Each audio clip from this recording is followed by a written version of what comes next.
Welcome to the 2019 Benjamin Franklin Lecture. I'm the president of the Atmospheric and Space Electricity section of the AGU. My name is Maribeth Stolzenburg.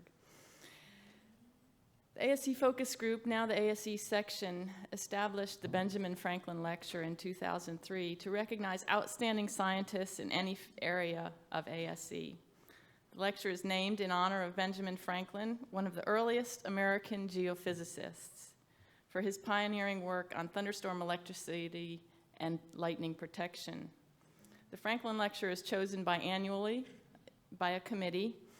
The past lecturers include Philip Kreider, Donald Gurnett, the late Dave Sentman, Martin Newman, Earl Williams, Paul Crable, and Hugh Christian, many of whom are in the audience today. It's now my honor to introduce the 2019 Benjamin Franklin Lecturer, Dr. Joseph Dwyer. Joe is professor and Peter T. Paul Chair in Space Sciences in the Department of Physics at the University of New Hampshire. He holds PhD in physics from the University of Chicago, as far as I read online. Over the past 17 years, Joe Dwyer's contributions to our field have been immense, beginning during his professorship at the Florida Institute of Technology. To start out, he established a fundamentally new theory for relativistic feedback discharge in high-field regions of clouds.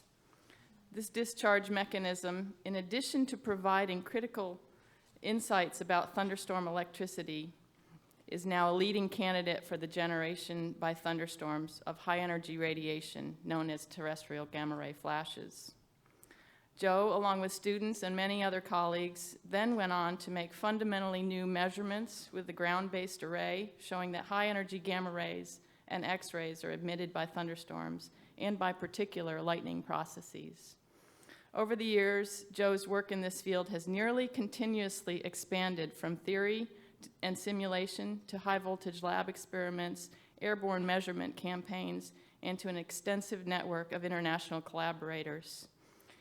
In this important and relatively new field of modern high-energy atmospheric physics, Joe has provided, and here I'm going to quote from the nomination letter for this award, quote, "a combination of new experimental and theoretical discoveries, clear synthesis of new and old ideas into a self-consistent body of understanding, and skilled communication within the research community and to the broader public."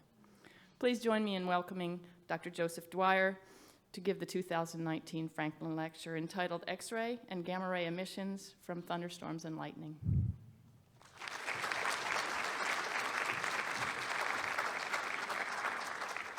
There is a plaque, which I'll not waste time at the end to give Joe. Thank you very much.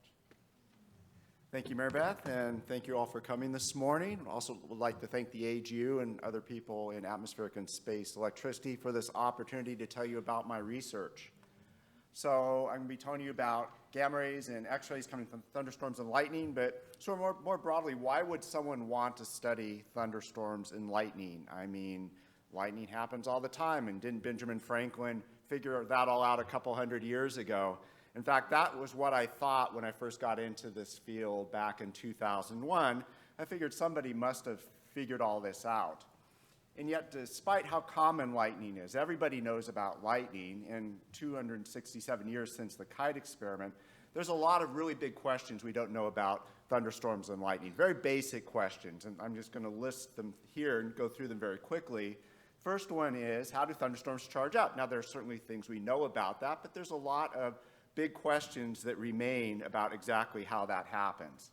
Second is, once you manage to charge up a thunderstorm in a way we're still a little bit unclear about, how does lightning get started inside a thunderstorm? Decades of measurements inside thunderstorms have failed to find electric fields where you need them to be to generate lightning or a spark, and yet lightning flashes occur millions of times each day around the planet. After you charge up a thunderstorm and get lightning going, how does lightning manage to travel so far through air, either between clouds, through clouds, or down to the ground where it could hurt people? I mean, a lightning channel is about as wide as your finger. It needs to break down the air in front of it and keep current going through the channel to keep it conductive for 100 or 200 miles. That's a pretty neat trick. So how does it manage to do that? And then finally, after it does all these things that we still don't understand very well, how does it attach to objects or strike objects on the ground? Why does it choose to strike one object or the other? That's a very complicated process, and we just don't have a good grip on all of the details how that works. And then finally, sort of the last questions are, what the heck was that? As we study thunderstorms and lightning and make new observations, we're constantly seeing new things that we don't understand, sometimes new and exciting new phenomena. And sort of a prime example of what the heck was that is this. So hopefully most of you recognize this. This is a sprite. This was a photo caught by Steve Kummer. And this shows a sprite which occurs over thunderstorms. These are sprites are large electrical discharges that happen above thunderstorms, almost right up the edge of space. And these were first, the idea of sprites was first developed by suggested by C.T.R. Wilson back in 1924 when he realized how the basic mechanism could work. But it wasn't until 1989 that someone actually discovered that these were first identified. And just to give you an idea of how big and impressive these are, so this is how a sprite would look from one side of the state of Kansas to the other side, the long way, compared to the size of the full moon in the sky. These are bright enough to see by the human eye, and that's how big and impressive they are. So how on earth could we miss something this big and this impressive right over our heads for so long? Makes you kind of wonder, well, what else is up there that we might be missing? And it turns out there's quite a bit. And so as a clue, though, what we might be looking for, let's go back to C.T.R. Wilson, who had no shortage of good ideas. In addition to suggesting sprites, C.T.R. Wilson, who won a Nobel Prize for cloud chambers, had another really good idea. This was back in 1925. C.T.R. Wilson realized that as energetic electrons go through air, that if they're going really fast, they don't feel much drag force compared to when they're going slow. So I'm showing here a slow electron, and if there's an electric field, it feels some force from the electric field, which tends to accelerate it, but there's also a friction force or a drag force through the interactions with air that try to slow it down. Now, if the electron's going a little faster, though, the electric force is still the same, trying to pull it forward, but the friction force actually reduces. This is opposite our normal everyday experience. If you're riding faster on a bike, you feel more drag trying to slow you down. Electrons act the opposite way. They get more slippery as they go faster, and this allows them to actually run away. If they can gain a little energy from the field, they'll become more slippery. The friction goes down. They can gain more energy, more energy, more energy, and they can run away. So this was first suggested in 1925. And so to sort of show you how this can happen in practice, I want to show you results from a Monte Carlo simulation. So this shows details of what an energetic electron would do going through air at 1 atmosphere pressure. So this is a Monte Carlo. It has all the physics that we now understand about how electrons interact with air, including molar scattering, ionization, Brimstall, and everything's in there. So if you inject at the top here, and I can't see the screen, so I hope everyone can see what I'm pointing at. So this is showing just a piece of air here, and this is if you inject a 25 MeV electron at the top coming down. Now there's a lot of them from cosmic rays. These are not rare. These happen all the time. What happens? Okay, it starts with 25 MeV, and as it goes through air, kind of straggles around, scattering through air, slows down, loses its energy, and stops after what, like 75 meters. And you notice the hair on the track. Those are so-called knock-on electrons. Those are energetic electrons that were kicked out of atoms by the fast electron as it went by. Of course, they're not as energetic as the original ones, so they don't go quite as far. Now I'm going to show you the same Monte Carlo simulation, except I'm going to turn on an electric field. So this computer simulation will still simulate the particles, but now there's an electric field. And this is the kind of electric field you might find inside a thunderstorm. So here's what it looks like now. So same 25 MeV electron coming down the top, but notice it doesn't stop after 75 meters. It continues to gain energy to run away, like C.T.R. Wilson said, and gain energy and exit the bottom. And remember that hair on the side of the track, the knock-on electrons, they also gain energy. They don't stop after a meter. They gain energy and run away themselves and make more secondary electrons. So what we end up with is an avalanche of relativistic electrons, and these are all have MeV and energy. So these are high-energy particles that are going through the air, ionizing the air. They're avalanche multiplying. And so here we started with one seed electron, one energetic electron, and now so we went down 150 meters and we got 1, 2, 3, 4, 5 exiting the bottom. So we had an avalanche multiplication of 5. Now keep in mind, thunderstorms are big places. The high field regions can extend for miles. And so you can potentially get very large avalanche multiplication of these energetic electrons. Now as these runaway electrons move through air, they make X-rays. So they will bump into air atoms, and in particular the nuclei of air atoms, and they will produce brimstollen X-rays. They're technically X-rays, but they can extend all the way up into the multi-MeV range, so they extend into the gamma ray range. So we can also call them gamma rays. So you would expect, if you have strong electric fields, that you might get these MeV gamma rays and X-rays, lower energy X-rays, coming out of thunderstorms. And because the gamma rays can go much farther than the energetic electrons, you could potentially see these at large distances. So following Wilson's idea in 1925, people started looking to see, well, do thunderstorms and lightning make X-rays and gamma rays? And so this is where things stood in 2001 when I first got into the field. So I was hired at Florida Tech as a space physicist, and I was looking for something to do with the students in particular. Meanwhile, it's boom, boom, boom outside. If you've been to Florida, you know what I'm talking about.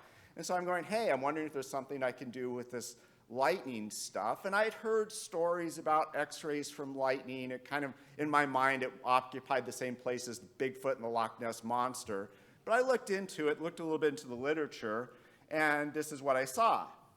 So back in 1933, Appleton and Bowen, they made a measurement on the ground. And did they see X-rays from thunderstorms? No. Did they see X-rays from lightning? No. Well, Mackey then in the next year had the good idea, well, let's go up closer to the thunderstorm. And what do we see then? Well, no, nothing. Well, a couple decades passed, and I guess Clay et al. Forgot about Appleton and Bowen and tried it again, and guess what? A yes for the thunderstorms, but no for the lightning. Okay, well, what do we make of that? So a decade passed. Hill put a detector on a tall tower, didn't see anything again. We have to fast forward a few more decades, a couple decades, and then Parks et al. Put sodium iodide X-ray detectors in an aircraft that penetrated thunderstorms, and they saw X-rays from the thunderstorm, but not from the lightning. In fact, the lightning stopped the X-rays. So lightning seemed to kill the X-rays, not to help. But the thunderstorm, that was a yes. So yes. And then a decade later, Fishman and all, with this as a spacecraft measurement, the BATSI instrument, they saw yes, and they thought they identified that potentially those sprites maybe made the gamma rays or X-rays, whatever you want to call them, but did nothing from lightning. And then finally in 2001, just as I was getting in the field, Moore et al. From New Mexico Tech, not from thunderstorms, but yes from the lightning. And so you kind of put all this yes, no together, and it's like, what are you supposed to make of all this? And I wasn't convinced at all at the time. And my thinking at the time was, okay, I had a background in X-ray and gamma ray astronomy. I knew how to make X-ray detectors. And I thought, okay, I can do this really well. And I can make measurements, and I could do the definitive measurement. And here, what I was picturing was adding a row here, Dwyer et al., say 2002, on the ground in Florida. No, because of course, I mean, this couldn't really be happening. So that's what I was picturing was going to go on. That's not exactly how it worked out. Okay, so what did I do? Why was I so confident I could say something definitive about this? So rather than waiting for lightning to strike from natural lightning, which could, even in Florida, you have to wait a long time, which is one reason this was so difficult. If you want to set up an instrument, you have to wait years to get it close enough to the lightning to measure X-rays, which makes it very hard to repeat the experiment. So what I was going to do different was I was going to build these instruments. I'm going to show you a schematic here and take them to the International Center for Lightning Research and Testing, at the time run by the University of Florida, later jointly run by Florida Tech. So this was this was at Camp Blanding in north central Florida. We're going to set these detectors right near a rocket launch tower. More on that in just a second. And we're going to trigger lightning. So here's the instrument. This is a schematic. Basically, it's a big, heavy sealed aluminum box, almost a perfect Faraday cage, with X-ray detectors inside. I'm showing two active detectors. Initially, we had one control, just a sanity check. Battery-powered, fiber optics out. It was almost a perfect Faraday cage. So anything signal that got in there had to be real X-rays, because that was the only thing that could penetrate the box. This was the original detector here on the bottom left. This we call XLB1. This was the thing we set up the first season. You see the base of this tower here. This is a tower where rockets are launched. These tubes contain small rockets. They have Kevlar-coated copper wire behind them. When there's a thunderstorm in the area, you want lightning to strike. Well, why don't you just go ahead and strike here now? And you launch the rocket. The rocket goes up. The wire comes off the end of the rocket, the spool. And within a very short time, you have several hundred meters of wire hanging in the air. That produces a field at the tip, which will cause a spark or an upward leader, which will then go find the thunderstorm for you. It can be even off to the side by miles. It could even be blue sky overhead when you do this.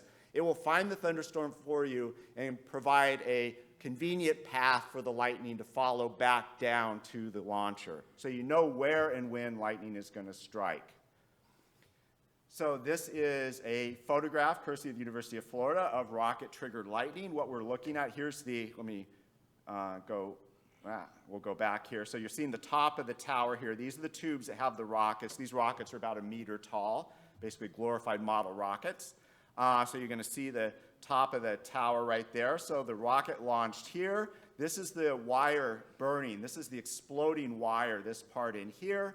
And then each one of these is a lightning return stroke. So lightning flickers. There's these strokes of current, and that's the bright part and the loud part that you see in here. So there's a multiple stroke lightning that then struck the tower.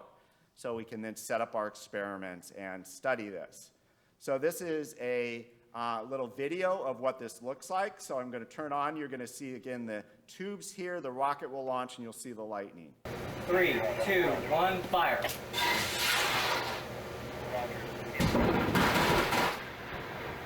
Good. So let me do the same thing now in slow motion.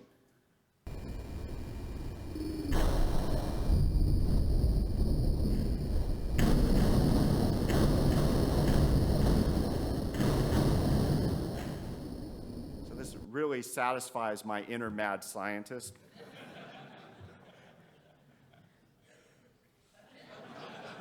Of course, we have other ways of triggering lightning. We call this the graduate student method. Okay, so what do we see? I was certain that we were not going to see X-rays from lightning when we set this up. And so after we got the first triggers, I didn't even bother looking at the data for a couple weeks. I was sure it was not going to be nothing there. It would be boring. We'd probably get maybe a publication eventually out of this. But I wasn't thinking anything exciting was going to happen. And so when I kept feeling guilty about it. We spent all the time. The poor graduate students had been up in Florida in the summer. It was hot, and I felt I had to look at the data. I eventually did, and it was here.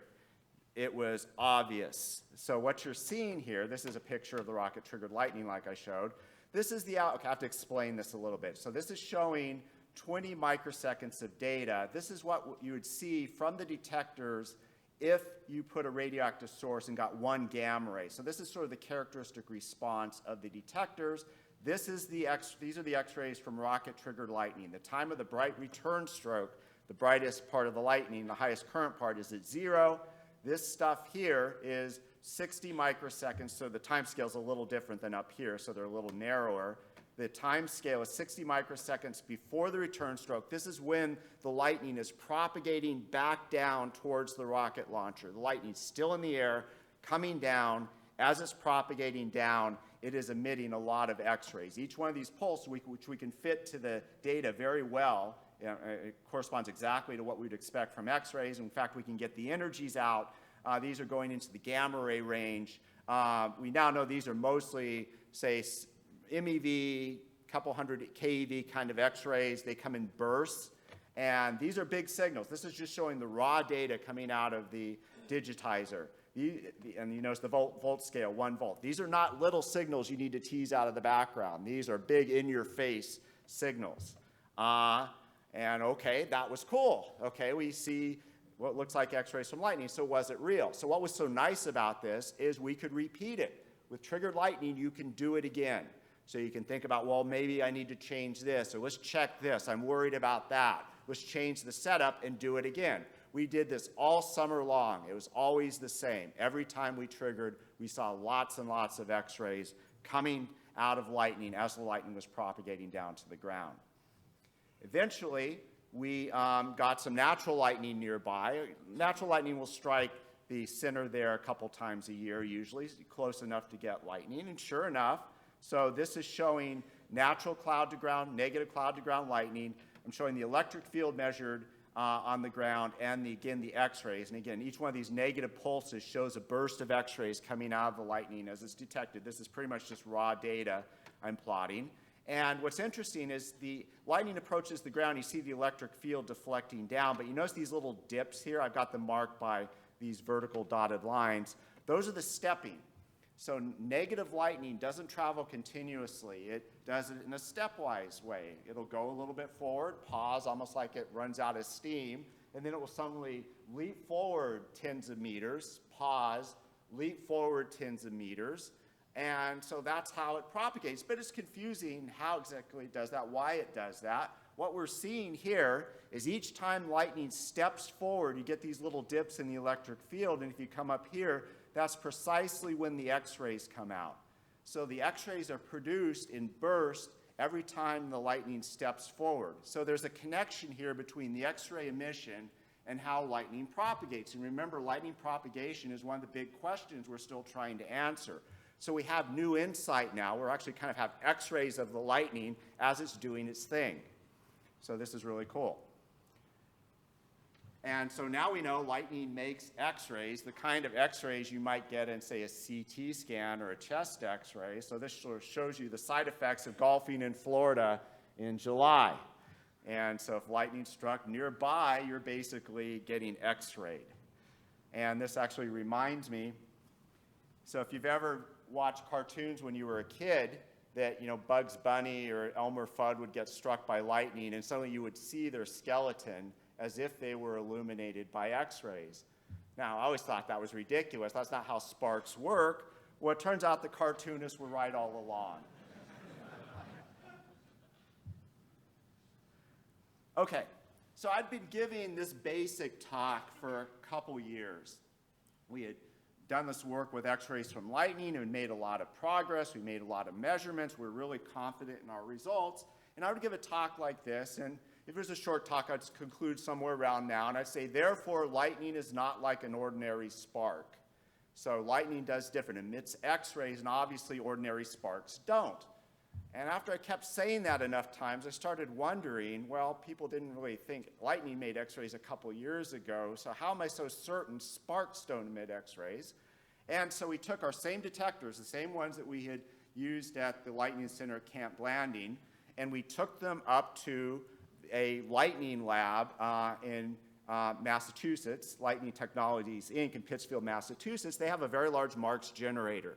These things can produce high voltage, relatively high current pulses. They charge up a bank of capacitors, then discharge them. You can get millions of volts on these things. They're really impressive. Here's a spark. These are meter-long sparks. And why is my mouth there? Okay. Meter-long sparks. And my mouse, there we go. Okay. And so we took our X-ray detector up there. Do sparks make X-rays? Well, it turns out they do, just like lightning. And so these are kind of EKG-looking signals, but each time you see a pulse there, that corresponds to a big pulse of X-rays coming out of that laboratory spark. There's a whole bunch of them here because I had a whole bunch of detectors. And when did it happen? Well, just as the voltage hit the end of this rod in this high voltage lab, and the voltage just got really big, and there's a burst of streamers going on, discharge is starting, the voltage is at its maximum, that's when the X-rays come out, and they look very similar in both energy and other properties to the X-rays from lightning. And so this was back in 2005, and lots of people have studied these since. So there's been a lot of progress made, and unfortunately I don't have time to show a lot of the new results, but there's some really impressive new results on the X-rays from laboratory sparks. So these are from a Marx Generator. These produce a very very big spark.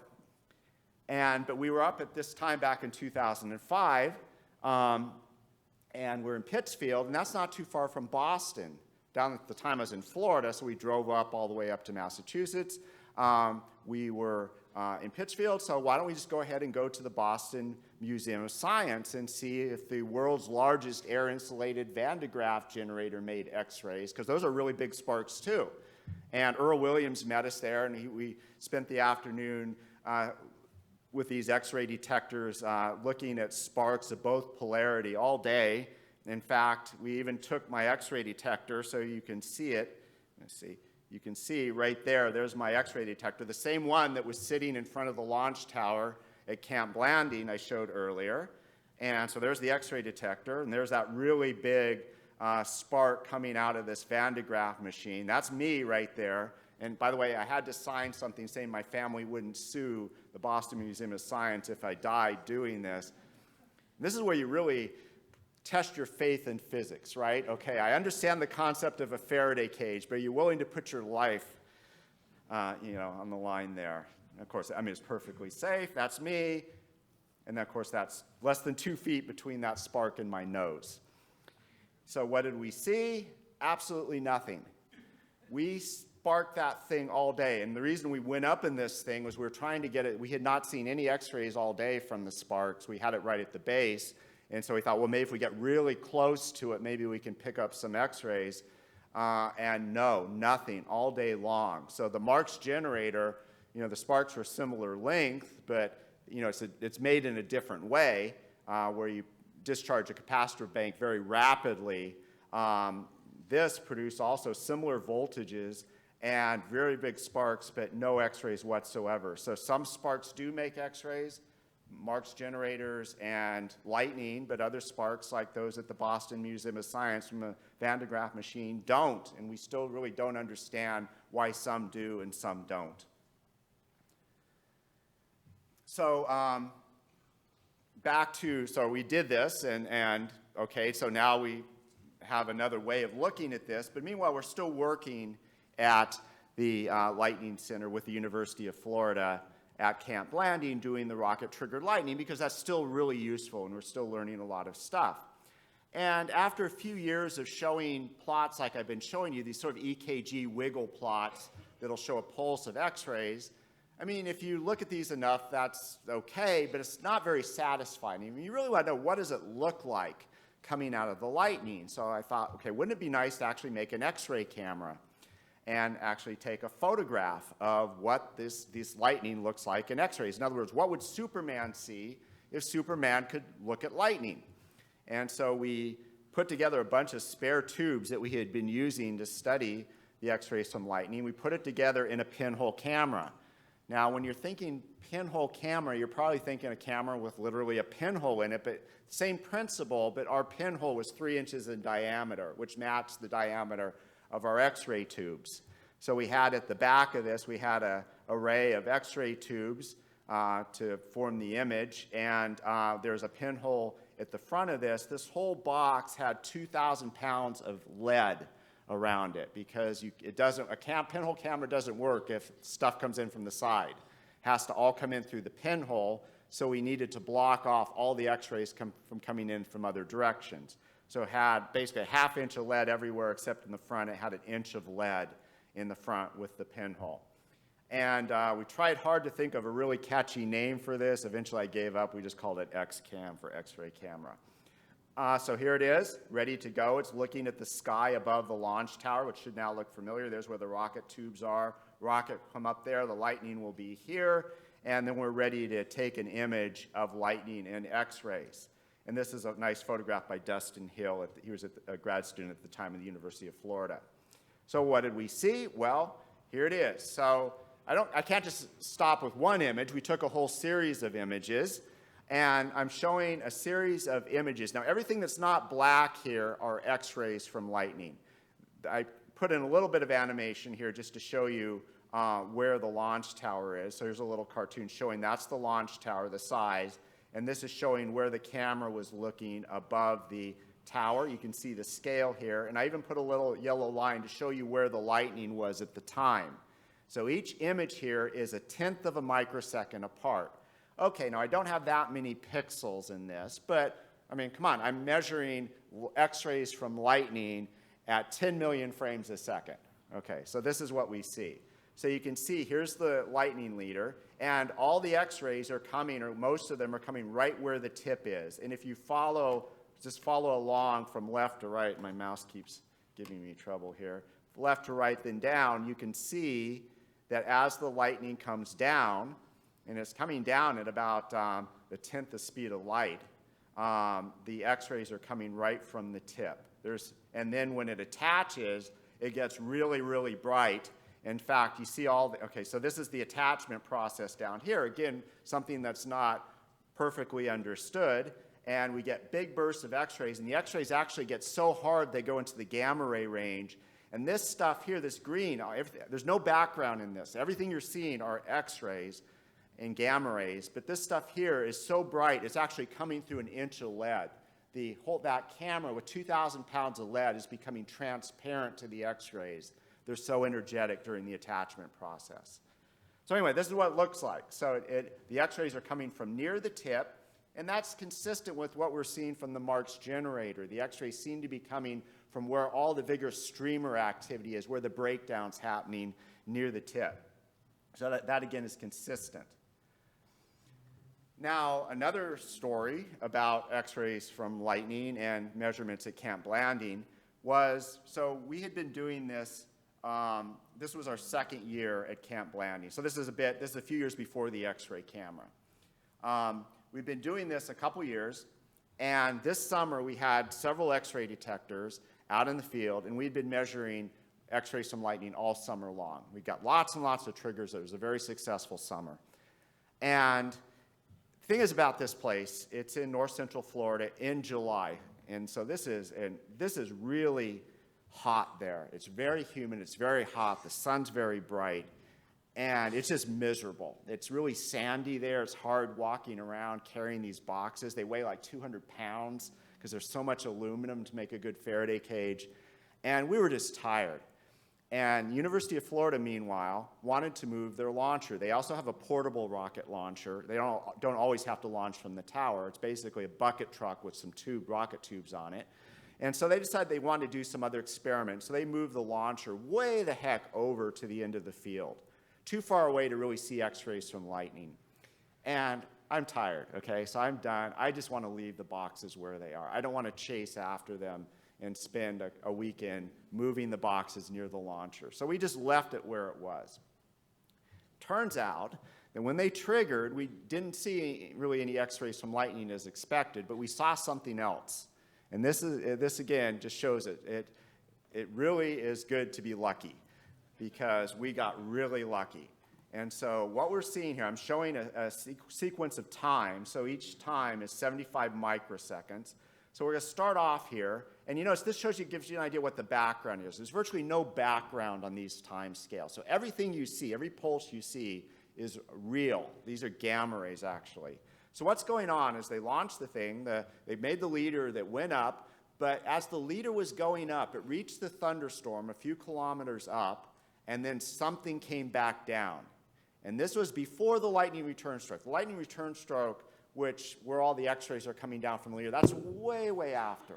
So this is during the initial stage, just as the leader's going up, and we got this burst of gamma rays. Now I turned things around, and rather than doing the negative pulses, I calibrated and put the energy scale. So these pulses go up to, the most energetic one was 11 MeV. That's about 10 times more than is typical from what we're seeing from X-rays from lightning. And this whole thing also, just the shape of this, everything about this was different from the X-rays from lightning. And besides, the lightning was way over. The channel was a long ways away. So this is different. This seemed to be coming down from the thunderstorm overhead. In fact, the entire center at Camp Blanding seemed to just have these gamma rays rain down on it from the thunderstorm. And at the time, nothing like this had been really seen. I mean, thunderstorms seem to be making bursts of gamma rays. And so we suggested at the time that, well, maybe thunderstorms, this is something thunderstorms can do. Now, we did know about gamma ray bursts coming from the Earth's atmosphere. This is a terrestrial gamma ray flash seen by the BATSI instruments, these detectors on the corner in the Compton Gamma Ray Observatory. These were discovered in 1994 by fishermen, but everyone thought those came from sprites. Sprites had been discovered a few years before, and sprites are really big and impressive. They must be doing something interesting. Besides, sprites are up near the top of the atmosphere, close to the spacecraft. There's a reason that you put gamma ray instruments in space when you're studying things from space, because gamma rays don't go far down through the atmosphere. So it made sense that sprites were the source of these. But if we're also seeing gamma rays coming from the ground, then sprites couldn't possibly be the source of gamma rays. These terrestrial gamma ray flashes, by the way, where do they come from? Well, this is showing, I'm mixing up later data here, but this is now what we know. This is RESI data. This is a figure by Mike Split. This shows the locations of these terrestrial gamma ray flashes. You can see they basically follow where thunderstorms and lightning are around the planet. So there definitely is a connection to thunderstorms and lightning, but again, sprites also are connected to thunderstorms and lightning, so people thought the connection was through sprites. So where do these terrestrial gamma ray flashes that fishermen et al. Come from? Well, after they were discovered, there was an entire industry that developed modeling sprites and their association with terrestrial gamma ray flashes. So everyone was almost certain that sprites produced terrestrial gamma ray flashes, or vice versa. The high energy electrons made the sprites. In fact, if you look at some of a review paper that was written at that time, there are words like almost certainly produced by sprites.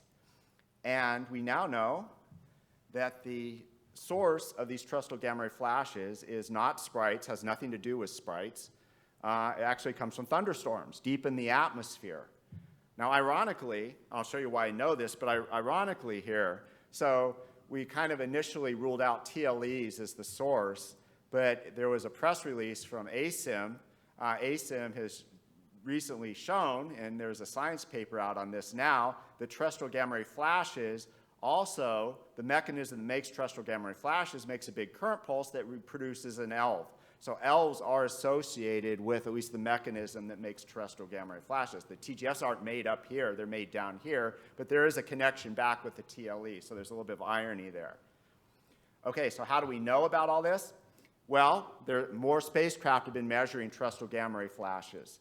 So this shows RESI data. This shows the energy spectrum. RESI had some really nice germanium detectors, made beautiful energy spectra.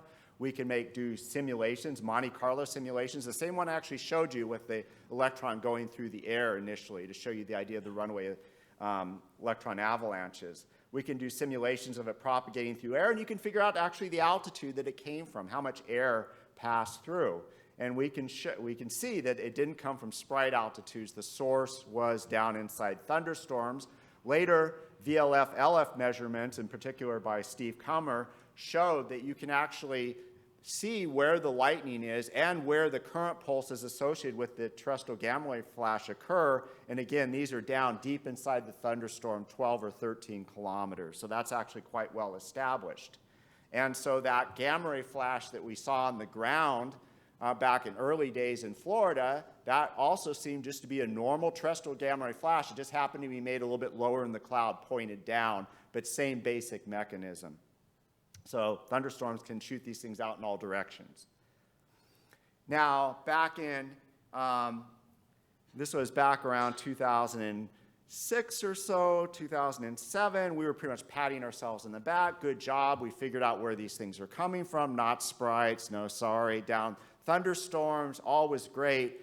Now, keep in mind, inside thunderstorms, these runaway electrons will accelerate in the high field, but they're absorbed very, very quickly once they leave the thunderstorm. So the energetic electrons don't get out. It's just the gamma rays that get out. So if that's the case, how do you explain this? This is from RESI. There was a terrestrial gamma ray flash that was observed over the Sahara Desert on a beautiful sunny day without a thunderstorm within 1,000 miles. So it's like, what on earth could be producing that? You know, we were doubting the whole picture that we had developed about thunderstorms as the source, until we realized there was actually a lot of lightning going on that day. It just wasn't up here, it was down here. And if you follow the geomagnetic field line, the Earth's magnetic field, through the spacecraft, it actually comes back down and goes right through where lightning was. And so the idea is that we're not seeing gamma rays here, we're seeing the energetic electrons. And there's been a lot of other measurements of this since then, but here's the basic picture. So runaway electrons accelerated inside the thunderstorm. There's the avalanche. They make gamma rays here, showing in sort of red here. The gamma rays go up through the atmosphere. They produce a lot of interactions with air. They produce Compton electrons, pair produce lots of energetic electrons. And if you're about, say, 40 kilometers up, there's still enough air for the gamma rays to interact, but not so much for them to slow down the electrons and stop them. The electrons just spiral right along the geomagnetic field line and zip out into space. And they form terrestrial electron beams. Here's an example of one seen by Fermi. Here's where the terrestrial gamma ray flash was, where the lightning was. Here's where the spacecraft was. This is the Earth cut in half, and this shows the geomagnetic field line. So the runaway TGF went off here. The energetic electrons, the terrestrial electron beams spiraled along, hit the spacecraft, producing this first pulse. Not all the electrons were absorbed by the spacecraft. Some went past.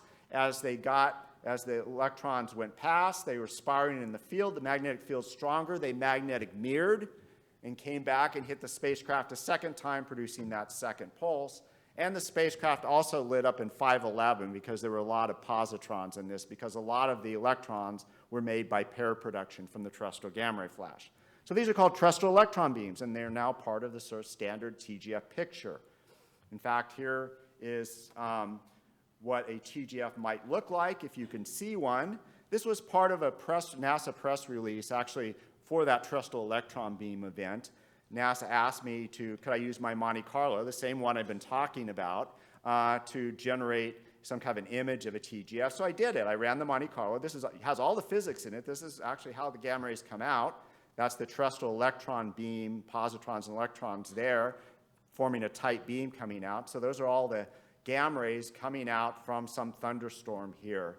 And when I first did this, I ran the Monte Carlo, and I had a little sense of art here, and I made it look really nice. And of course, you can't see gamma rays, so you can pick any color you want. So I picked this like deep burning red. It looked like lava coming out. It was really cool looking.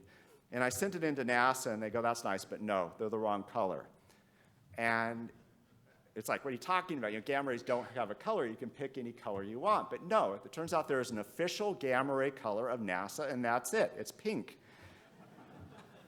So that's why if you look up terrestrial gamma ray flashes, you will often see a pink flower, and that's the reason. Okay, so how are terrestrial gamma ray flashes made inside thunderstorms? So there's two current ideas.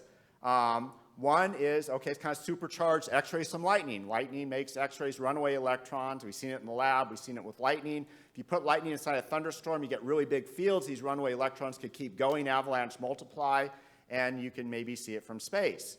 If that's true, that's really cool, because what these spacecraft are actually seeing, these spacecraft are measuring these gamma rays from hundreds of kilometers, sometimes almost 1,000 kilometers away. You're seeing, if that's true, these spacecraft are seeing lightning in X-rays. And these X-rays are blasting their way through the atmosphere, making it all the way to the spacecraft large distances. So they're actually seeing lightning in X-rays, if that's the case. There's a second model, a competing model. It involves this exotic kind of discharge involving positrons. So here's the lightning from X-ray one I just talked about. And the second one is a feedback mechanism. So here again, these avalanches going up. These you can make gamma rays, which can pair produce, make positrons, which can run away in the other direction. And those can produce secondary avalanches, which can make more gamma rays, more positrons, which run away, which make more secondary avalanches. You get this positive feedback effect where avalanches make more avalanches and make more avalanches. And I'm just showing two snapshots of a Monte Carlo, or three snapshots of a Monte Carlo in time.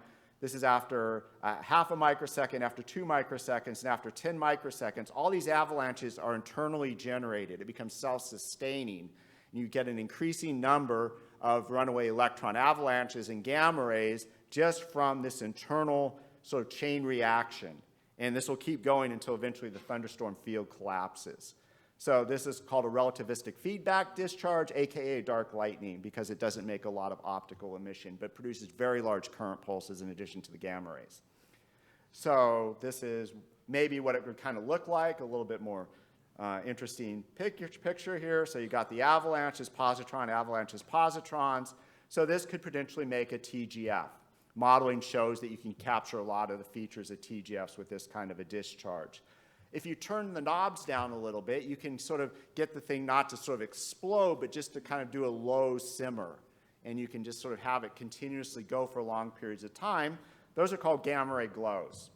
And these have been seen for a while. In fact, the Parks one of the ones on my list, they saw gamma ray glows back in the 80s. Kinect did a lot of measurements with gamma ray glows. More recently, there have been other ground-based measurements of these.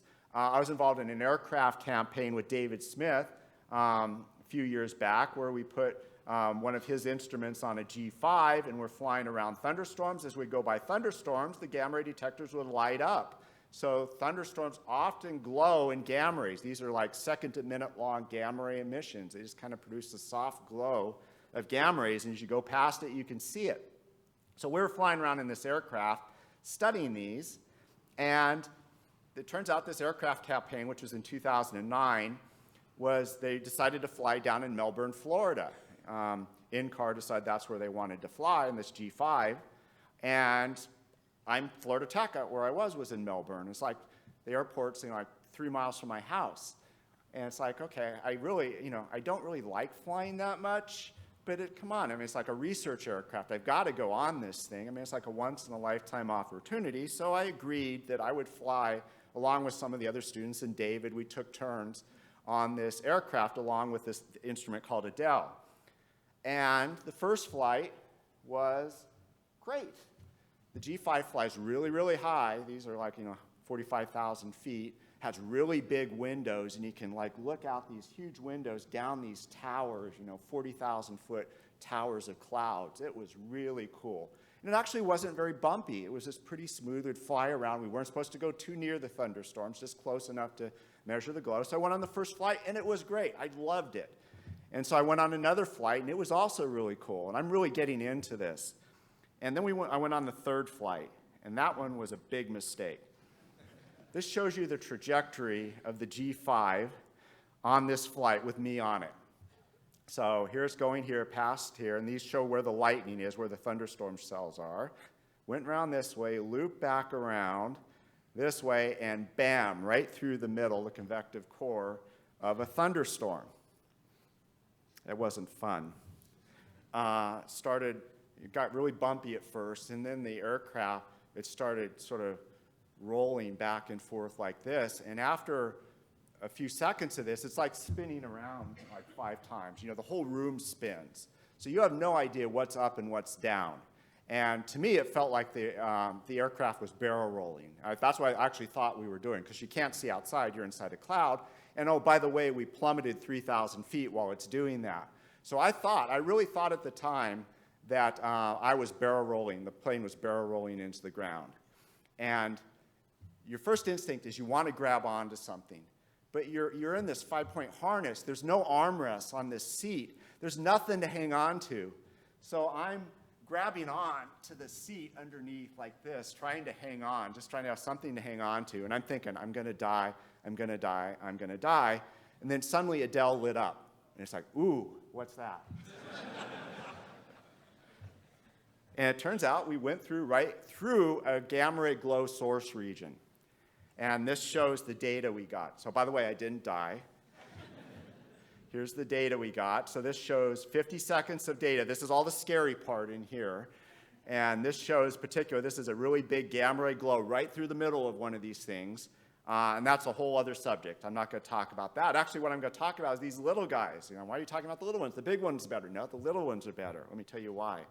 So those little ones were, all those counts we got in those little pulses were almost all 511 keV gamma rays. In fact, I'm showing a scatter plot of what it looks like. This shows a second of data from those little pulses, and this shows the energy, and every little dot here is a detection of a gamma ray. And you can see it brightens up right there. That's one of those pulses. And it's really bright there. That's at 511. And all this stuff down here is just that stuff scattered in the spacecraft in the air. So this is consistent with being embedded in just like a cloud of 511 photons. Now, of course, where do 511 keV photons come from? They come from positrons annihilating. So somehow the aircraft was surrounded by positrons. They suddenly appeared, and then about a quarter of a second later, they disappeared. And then it happened 3 times. Where did they come from? I have no idea. How did they get there? I have no idea. I've run my Monte Carlo left and right, every configuration I can think of. I can never reproduce this result. Interesting. A few years later, in fact, 9 years later, on a A340 aircraft, this was seen again, or something very similar was seen again. There's still no really good explanation how these positrons are being created inside a thunderstorm. It seems to be something different than the other things we've been studying. Okay, so let me wrap it up. So what's the take home? Well, first of all, thunderstorms are really strange places. They produce a lot of really interesting stuff that we don't understand. And again, these are not places halfway across the universe. These are just right over our heads. And it's like a wonderland inside there. We've got, inside our atmosphere, positron cloud being produced, gamma ray glows, of course, the big, powerful, impressive terrestrial gamma ray flashes and their associated terrestrial electron beams. Also, the mechanism that could be producing this terrestrial gamma ray flash, nicknamed dark lightning because it produces very big lightning-like currents without any optical emission. Also, X-rays from lightning are being in the mix, happening all over the place. And the X-rays and gamma rays, not only are they interesting, it's really interesting to understand how they're made. I mean, how is this possible that you can get X-rays and gamma rays made in air at high pressures? That's not something you normally think of as happening. So how is this possible? That's really interesting to figure that out.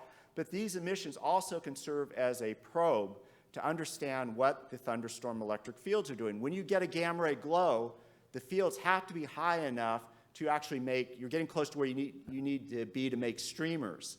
And so you're getting close to where you need to be to initiate lightning. So by seeing a gamma ray glow, you're seeing that the electric fields are getting where they need to be to initiate lightning. Again, one of the big questions. And so this can serve as a probe to understand lightning initiation, propagation, and attachment, and give us new insight into how lightning works. And of course, all this is part of a new field which we call high-energy atmospheric physics. Thank you very much.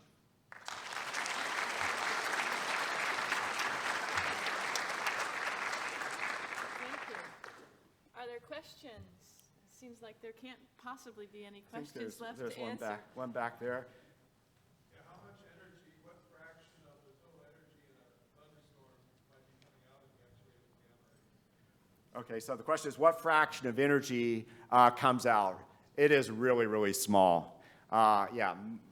Just a teeny little bit of the energy is actually being put into X-rays and gamma rays. The actual number I don't have off the top of my head, but no, it's almost, in terms of just energy release, it's insignificant. But that doesn't mean that it's not important. For example, these gamma ray glows could produce a lot of ionization, which could produce a big enough discharge current to actually counteract the charging. So you could sort of reach a steady state electric field, which could limit the electric field just from all these high energy particles being produced.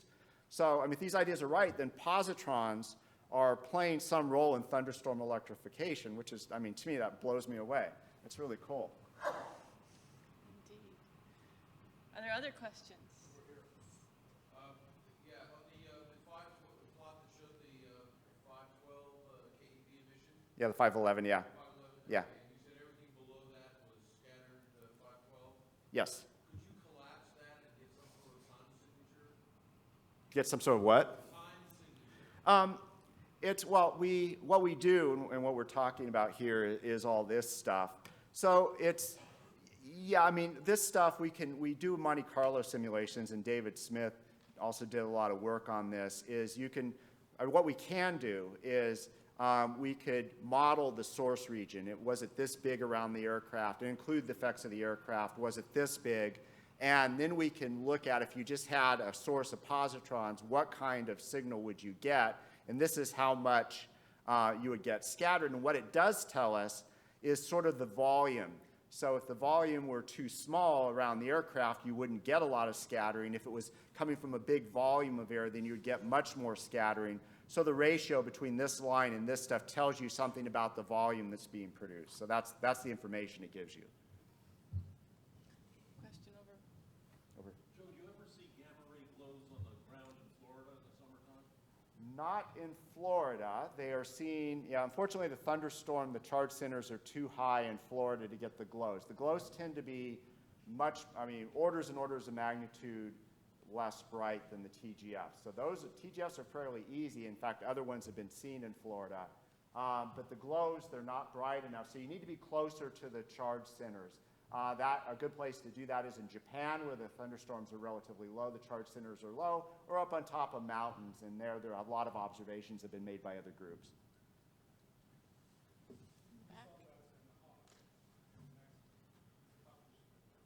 Wait, I can't hear, I'm sorry.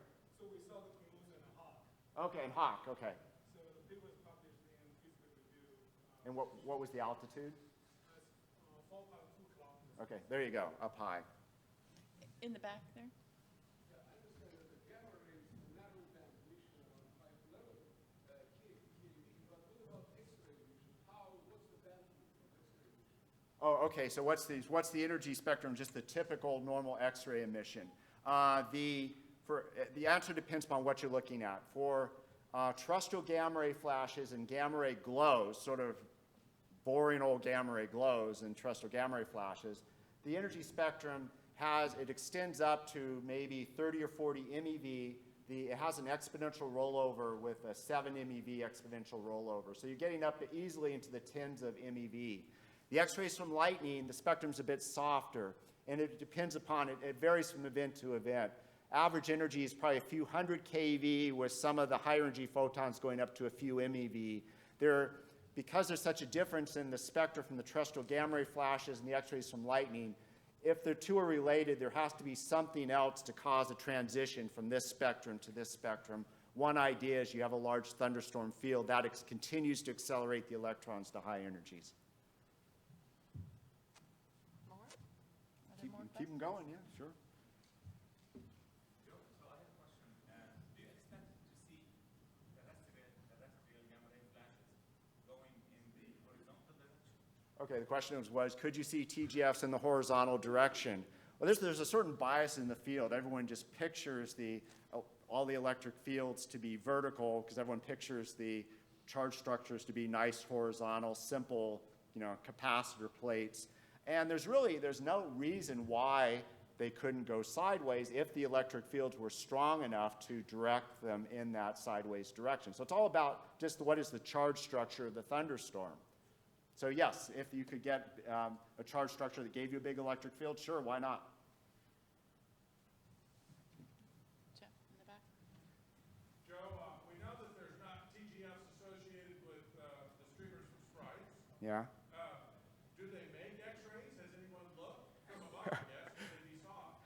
That kind of reminds me of the question about X-rays from sparks and stuff. And we actually were just talking about that in this meeting yesterday.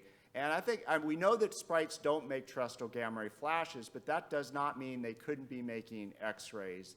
And if you're careful, there's some really nice instruments like ASIM flying now that's very sensitive. So they definitely should look. It hasn't been ruled out.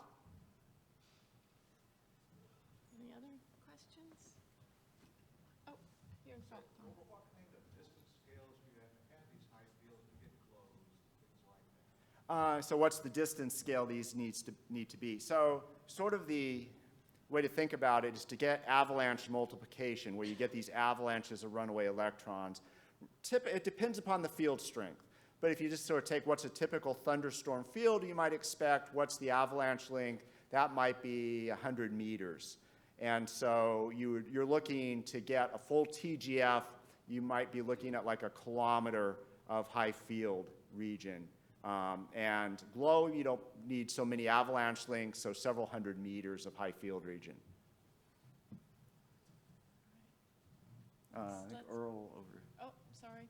It's really hard for us Yeah, to yeah, see we up can't, here, we so- can't see anything. The lights are so bright, yeah. In one of your Monte Carlo simulations with the imposed electric field, one of the tracks was just continuously oblique to the electric field as if it didn't even know about the electric field. So you're talking about the runaway electrons or the gamma rays? Gamma rays, sorry. So the gamma rays they tend to be produced in sort of the forward direction with the runaway electrons. So they're produced in some cone, but then they Compton scatter all over the place. And so you could get some that hard scatter and just go off in other directions. Is that what you're referring to? Well, you had an electron track which was sloping all the way from the top to the bottom despite the presence of a vertical field. Oh, it could be that some of these are very energetic electrons, and if you just happen to get a hard scatter that sends it off in a weird direction, it takes a while for it to kind of turn around and get reoriented with the field. All right, any other burning questions? There's some in the middle here. I Oh. think. Blind. Ted, yeah, go ahead. Yeah. Yeah, so a number of years ago, there was excitement about cosmic rays initiating these showers, Yeah. maybe initiating lightning. Yeah. You throw a lot of water on that at this point. But are there any roles for cosmic rays in this? Sure. Yeah, so the question was, could cosmic rays play some role? I mean, that was a really nice idea. So it's really not exactly clear how thunderstorms manage to initiate lightning when the fields never seem to be quite big enough. So one idea, if you have this extensive air shower, cosmic ray air shower, comes barreling through the thunderstorm, producing lots of ionization, maybe that somehow could kind of grease the skids and let lightning get started. Great idea. I love the idea because that means there's like a connection between lightning and exploding stars halfway across the galaxy. So it's really a neat idea. Unfortunately, when you do the detailed simulations with the Monte Carlos and other types of calculations, the ionization density is just too low to really do much. In fact, you're never going to heat up a channel to make a hot channel. Mostly what happens is you just kind of locally discharge the region, so it actually kind of inhibits lightning in that area. So that's where things stood for a while. There have been some recent ideas by others that if you're going to initiate streamers from hydrometeors, like chunks of ice or water, and you want to get a little discharge going, you need at least one seed electron. You need one free electron to get a low-energy avalanche going.